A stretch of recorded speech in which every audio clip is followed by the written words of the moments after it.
तो बात करें हम जीआई टैग की, तो जीआई टैग की फुल फॉर्म होती है जियोग्राफिकल इंडिकेशन। हिंदी में इसको भौगोलिक संकेतक कहा जाता है। और जो जीआई टैग है ये क्या है, आइए समझते हैं। जीआई टैग उत्पाद की गुणवत्ता, उसका भौगोलिक क्षेत्र और विशेषता को दर्शाता है। हम इसको ऐसे भी समझ सकते हैं, जैसे व्यक्ति का जन्म प्रमाण पत्र होता है, ठीक उसी प्रकार जीआई टैग जो है ये भी एक जन्म प्रमाण पत्र है, लेकिन यह उत्पाद का प्रमाण पत्र है। उत्पाद किस क्षेत्र का है और किस गुणवत्ता के लिए जाना जाता है, क्यों उत्पाद की लोकप्रियता है, ये सब चीज ये प्रमाण पत्र दर्शाता है उत्पाद का।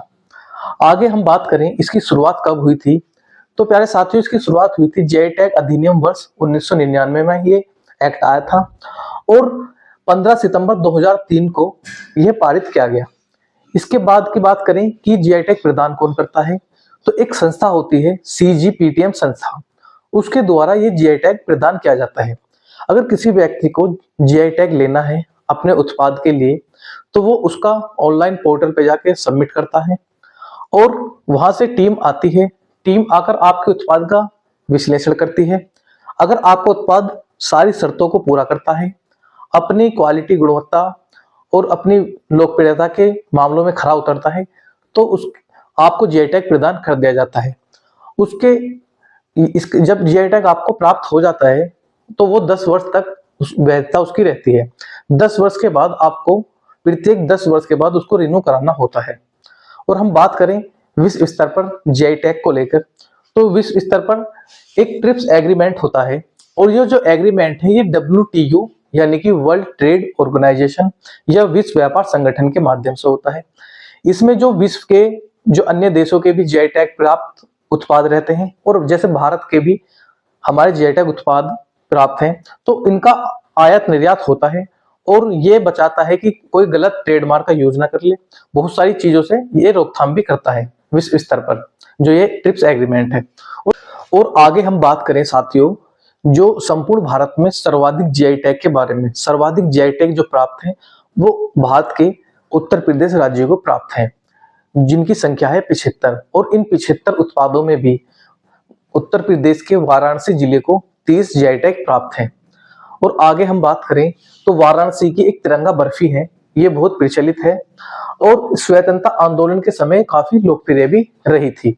इसके पीछे कारण था कि लोग उस समय इस बर्फी का इस्तेमाल जो करते थे वो गुप्त संदेश भेजने के लिए भी करते थे और इस बर्फी के माध्यम से लोग अपनी देशभक्ति भी एक दूसरे के सामने व्यक्त करते थे, क्योंकि उस समय अंग्रेजों ने तिरंगे को प्रतिबंधित किया था, तो लोग इसके माध्यम से देशभक्ति भी अपनी व्यक्त करते थे। और इसका जो रंग था, जो इसका केसरी रंग था उसमें केसर मिलाया जाता था बर्फी में, और जो इसका सफेद रंग था उसमें खोया मिलाया जाता था, और जो इसका हरा रंग था उसमें बादाम और पिस्ता मिलाया जाता था। तब ये 3 रंग की बर्फी बनकर इसका निर्माण होता था।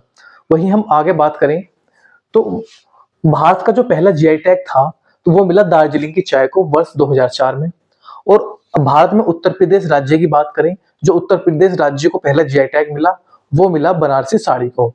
आगे हम बात करें प्यारे साथियों, तो इसकी वैधता होती है 10 वर्ष और प्रत्येक 10 वर्ष के बाद इसको हमें दोबारा से रिन्यू कराना होता है। और 2 राज्यों को भी एक साथ जीआई टैग दिया जा सकता है। जैसे हम बात करें पंजाब और हरियाणा, ये पहले एक ही राज्य हुआ करता था, लेकिन जब इनको अलग अलग कर दिया गया, पंजाब अलग हो गया और हरियाणा अलग हो गया, तो लेकिन वहां की जो भौगोलिक स्थिति की हम बात करें तो वहां हरियाणा में भी चावल पैदा होता है और वहीं पंजाब में भी चावल पैदा होता है। दोनों की गुणवत्ता भी सेम है, भले ही राज्य अलग हो गए हों। तो ऐसी स्थिति में भी दोनों राज्यों को एक साथ जीआई टैग प्रदान किया जा सकता है। और कई बार अलग अलग राज्य भी हो सकते हैं, दूर के भी, लेकिन उत्पाद सेम भी हो सकता है उनका, तो भी ऐसी कंडीशन में जीआई टैग दे दिया जाता है। और 2024 के अंत तक लगभग 650 जीआई टैग भारत के उत्पादों को प्राप्त हैं। और कुछ जीआई टैग जैसे पीलीभीत की बांसुरी है, अयोध्या के हनुमानगढ़ी के लड्डू हैं, अमरोहा की ढोलक को जीआई टैग प्रदान है, और बनारस के पान को, प्रतापगढ़ का आंवला, इलाहाबाद के अमरूद, इसके अलावा भी जैसे आगरा का पेठा, अलीगढ़ के ताले, बहुत सारे जीआई टैग हैं जो भारतीय उत्पादों को मिल चुके हैं। आशा करता हूं आपको जीआई टैग से संबंधित फैक्ट अच्छे